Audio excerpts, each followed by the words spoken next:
High, today it's a girl to girl thing. So তুমি যদি কোনো ছেলে আইআইটিয়ান দেখে বা 25 বছর বয়সে সিজিএল ক্র্যাক করে নিয়েছে দেখে অ্যাট্রাক্টেড হচ্ছ, so let me tell you they could be the biggest red flag in relationship.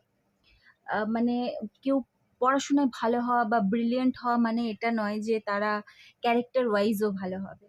কালকে আমার একটা ফ্রেন্ড, আমার কলিগ, একটা ডাক্তারের সঙ্গে দেখা করতে গেছিল ফার্স্ট ডেট, অ্যান্ড ফার্স্ট ডেটে তাকে ফিজিক্যাল রিলেশনের জন্য অ্যাপ্রোচ করছে।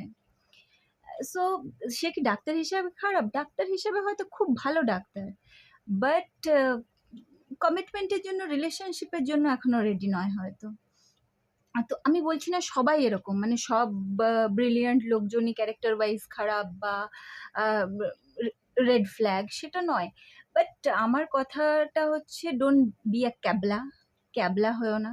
মানে দেখো কিরকম তোমায় ট্রিট করছে পাবলিকলি, তোমাকে কখনো ইনফিরিয়ার ফিল করায় কিনা, how you are feeling around them, that matters. Ultimately তুমি কোনো কোচিং সেন্টার খুলবে না, মানে you need your companion. So look wisely.